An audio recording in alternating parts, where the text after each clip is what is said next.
So I was having a very enlightening conversation on stream last night. It was the Last of Us 2 stream. And to be fair, I was actually doing quite poorly at it. And the main reason for that is because, well, I was operating on about 1.5 hours sleep. Yeah, it's been kind of a rough past couple days, if you know what I mean. But nonetheless, my chat room was making some very good points, and I would like at least the opportunity to ruminate on them and maybe answer some questions at a time when I have, had a full night's sleep and had some coffee, and I'm actually kind of at least halfway put together right now. Okay, so the contention was over my use of the terms, leftist, centrist, and I guess rightist.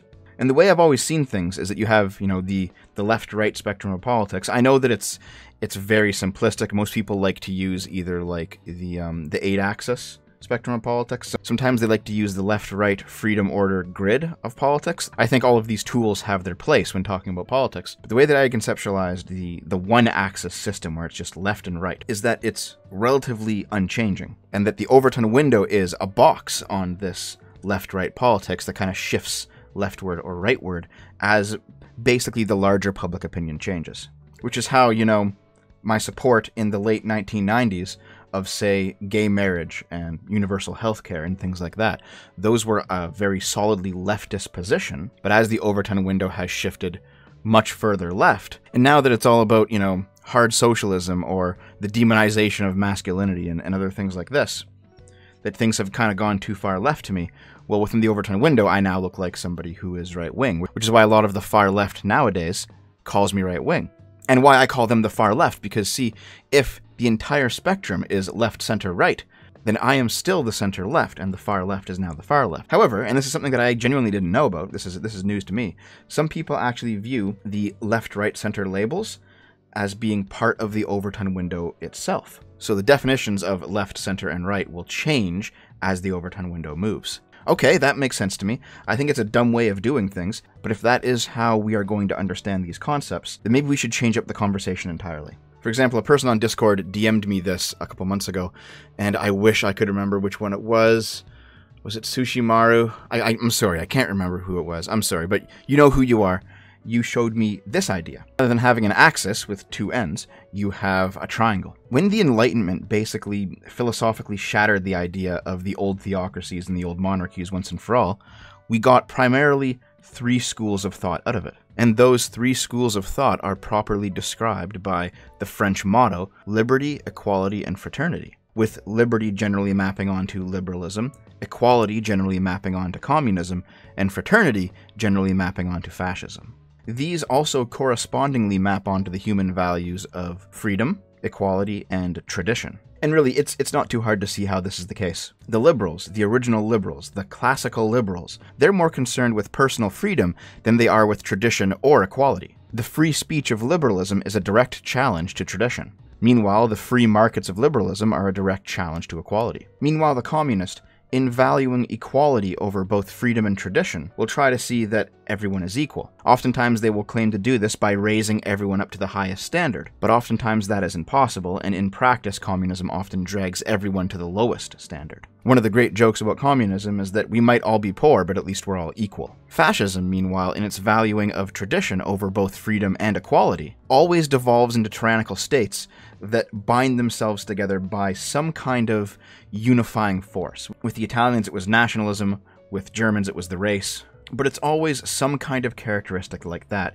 that keeps the society together. So okay, we've got these 3 schools of thought, and they are all opposed to each other in equal measure. For example, the liberal, with freedom as his highest order value, correctly views both fascism and communism as being anti-freedom. The traditional life that the fascist would impose on everyone is fundamentally anti-freedom, because people would not be free to reject it. Meanwhile, the redistribution policies that the communists would impose on the marketplace, as well as, in practice, the mass slaughtering of those people that they deemed to be the bourgeoisie, like, say, the kulaks, the peasantry who were, these serfs that finally managed to get a little bit of land for themselves, did well because they were actually competent farmers, and then got slaughtered by the Soviets when they resisted the collectivization of their rightly owned lands. Remember, the kulaks were heroes. Sorry about that little side rant. My main point is, The liberal, with freedom as his highest order value, when push comes to shove, will reject both tradition and equality because those values in their purest form infringe on the freedom of the individual. Meanwhile, the communist, with equality as his highest order value, will reject both freedom and tradition, but for different reasons. Tradition because that is the thing that they are trying to destroy. They want to directly revolt and wash away those old orders and all of their problems, like with monarchy and feudalism, as well as with what they perceive to be problems in capitalism. But they also do oppose individual freedom because freedom means the freedom not to go along with their revolution. That's why they label these people as bootlickers, as counter-revolutionary elements, as reactionaries. They do fundamentally believe that there is a proper politics, that there is only one way for progress to actually go, that there is only one path to follow. So if you're a fascist, and therefore, in the name of tradition, you reject progress, the communists will oppose you. However, if you are a liberal, and therefore you don't reject progress, but you have a different idea of what progress is, if you don't agree with them, well then the communists will oppose you as well. And this is also why communists often conflate liberals and fascists. You'll often see things like liberalism is the handmaiden of fascism, or you'll see fascism is just capitalism in decay, stuff like this. It's because they believe they have an exclusive claim to what progressivism is. They believe they are the arbiter of progress. And so, even the act of debating it is to them fascism. Counterintuitively enough. It's why you constantly see these people deplatforming others, or initiating violence in the streets, or slandering everyone who doesn't agree with them as a Nazi or something, right? Meanwhile, the fascist rejects the liberal for the same reason that the liberal rejects the fascist. Freedom means having the option to not be traditional or live a traditional life. And if tradition is your highest order value, then freedom is in natural opposition to that. Meanwhile, tradition is also in natural opposition to equality, because the traditional hierarchy was not an equal one. The old orders were not orders of equality, and therefore the communists and fascists also fundamentally disagreed on that. You'll notice that I've spent more time talking about the flaws of communism than the flaws of fascism in this video so far.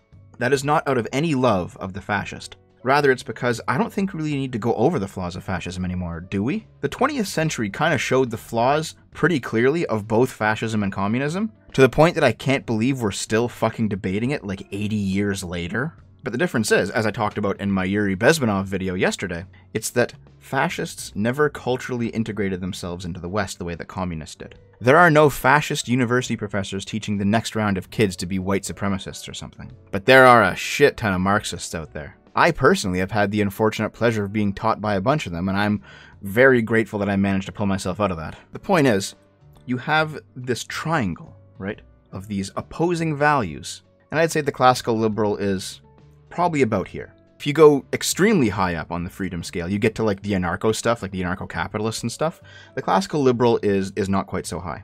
You've got the basic bitch conservative, the conservative that you would find in like a regular first world democracy. They're going to be leaning a bit more towards order. You have the social democrat, who's probably leaning a bit more towards equality, but they still have some aspects of freedom in them. You of course have the pure fascist and the pure communist. Meanwhile, the Nazis, specifically, they were actually probably a little bit more towards equality than freedom, though they were definitely still within tradition. Because if you read a lot of Hitler's writings, you'll realize that he adopted some socialist policy. He simply wanted it to be a nationalized variant of it, not a globalized variant. He wanted socialism for only the Germans. That's probably why it was National Socialism. The mirror image of that would probably be the tankies, because, the Stalin types, they weren't pure ideological communists, but they definitely filled in that gap with authoritarianism and not personal freedom. And so we have a very rough, but I think at least somewhat useful political map. And since the terms leftist or center-left or right-wing, centrist, whatever, they've kind of become nebulous, I think I'm going to try and stick with this graphic from now on, in terms of how I declare myself politically. Because I do believe myself to be a classical liberal. I'm not a communist. I'm not a fascist. Personal freedom is the highest order value for me, and I think the most successful societies are the ones that value personal freedom over both equality and tradition. I spend so much of my time on this channel talking about the communists because that seems to be the resurgent political ideology right now. Go over to BreadTube, you can find a shit ton of socialist channels over there. There's Marxist apologists all over the place. Is there actually like a resurgent fascism? You got like guys like Richard Spencer or Nick Fuentes in the alt-right, but who the hell are they? Does anyone care? They had their peak like 4 years ago, and they peaked at what? Maybe at the most like 20,000 people? The remnants of what was once the alt-right basically just became Ethan Ralph's fan base. Like, there's nothing left to them. They're absolutely gone. The current political war right now is between the liberals and the communists. And because the communist views liberalism and fascism as being hand in hand, that's why they all call everyone fascist. I've been talking about all this for a while now, because I want to show how liberalism, communism, and fascism, while they're connected, they all oppose each other for very specific reasons, and they have connected yet different views on a lot of topics. For example, regarding the state, the liberal views the state as a necessary evil. It exists as a night watchman, it stays out of people's way, it has no real moral opinion, and it only gets involved when someone's rights are violated. The socialist state, meanwhile, is a temporary evil, because the socialist state is meant to transition towards pure communism. The state is totalitarian, it is, as Marx described it, a dictatorship of the proletariat. It's run by the workers' revolution, which spends its time forcibly re-educating the people towards communist thought, until the state can naturally wither away into a stateless society, so they view the state as a temporary evil. The fascist, meanwhile, views the state as the ultimate good, the eternal mechanism through which the people are best expressed, as Mussolini wrote. And everything, the people, the property, everything is subservient to the state. Speaking of property, the liberals view property as an inherently good thing. They view it as an expression of a person's labor. If you work, you create property, or you get paid in money and then use the money to buy property. Either way, at some point, you're working at something, and you're creating property out of it. And in fact, it's out of the concept of property that human rights come about, because we own our lives as if it is property. We own our bodies as if they are property. Communism, meanwhile, views property as inherently evil. All property is communal property, including the individual. And of course, this view of property and money in the economy fails to take into account natural human greed, which, believe it or not, you can't be re-educated out of, which is why it always takes a tremendous amount of force directly from the government in order to impose this sort of thing on the people.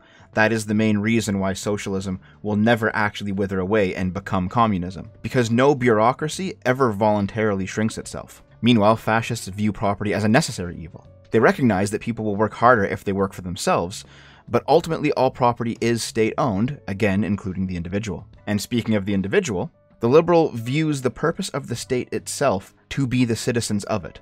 The people create the state for their purposes. Laws are written at the whim of the people. The liberal state is almost like a patchwork piece, where free people will debate, vote, and ultimately change up the making of the state as circumstance demands. Socialism views the citizen as inconsequential. They hope for a global, worldwide communist revolution, and everyone will simply be communal. Fascism, meanwhile, views people as being owned directly by the state.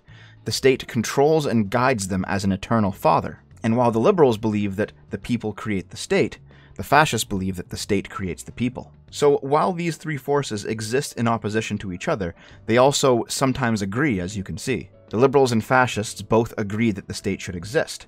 Meanwhile, the communists do not. Therefore, the communists often see the liberals as fascists, or at least as fascist helpers, or vulnerable to fascism. Liberals and communists both hate the elitism of the fascist. The purpose of the fascist state is to create and enforce a strict hierarchy of power, while the communist wishes to do away with hierarchy altogether, and the liberal prefers a hierarchy of competence. Communists and fascists both agree with mass slavery. Fascism enslaves people directly in the name of the state. Communism does it indirectly by the collectivization of the means of production, and the mass re-education of people to think the same way, which in practice also results in slavery. The liberal opposes both communism and fascism as revolutionary ideologies destructive to the freedom of the individual. So with this in place, you can kind of see why someone from a liberal point of view will look at a communist and a fascist and say, those are both totalitarian. They're anti-freedom. I don't want that. The communist, meanwhile, looks at a liberal and screams, fascist, Nazi collaborator, bootlicker, etc., etc. Meanwhile, the fascist views both of them as disorderly, as rejecting the natural state of the world.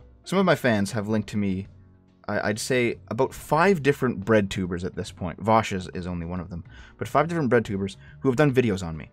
People who have done, reply girl videos to some of the things that I've done. I haven't really watched much of them, to be honest. The drama scene is not exactly my cup of tea anymore, But even though I don't watch those videos, fans of those communities definitely come into my videos and start leaving comments and starting debates. And that's fine, of course, that's their freedom of speech. But in talking with them, I've kind of discovered a few things. I've discovered why these people think the way that they do about progress, you know. We had the whole reactionary video. We had the talk on progressivism, what progress is. And that's because, in general, the communist worships progress. They are an entirely materialistic philosophy. There's no spiritual aspect to them at all. They're all about progress, but they're all about a very narrow definition of what progress is. And it's also why I think most people who are progressives, or who are on the progressive left or whatever, I think that's why most of them end up being communists or socialists in the end. But the fascist rejects the idea of progress entirely in favor of tradition. They say, no, that's something new, that's progress, we're not going that way, we are sticking to the old ways. That is the way of the fascist. Meanwhile, the liberal is different from both of these things. The liberal doesn't reject progress as a concept the way that the fascist does, but the liberal does not agree with the narrow-minded definition of what progress is that the communist believes in. The communist, you know, skimmed over the little red book and said, oh, this is the roadmap of progress. We follow these steps like their commandments and we'll reach the promised land, the communist utopia. The communists, lacking a spiritual aspect to their philosophy and being entirely materialistic, worship progressivism as if it is a religion in a sense. They believe that there is only one path for humanity to take for things to progress, and that everyone who doesn't follow that path is a reactionary, a counter-revolutionary, something like that. I talked about this a little bit at the start of the video, but here's kind of the main point. The liberal's view of progress is much broader than the socialist's view of progress. For the liberal, progress is a spectrum, you could say. For the liberal, what progress isn't predetermined or predefined, written by a prophet in an ancient text, or by a philosopher in a manifesto. Progress is the future, it's the unknown.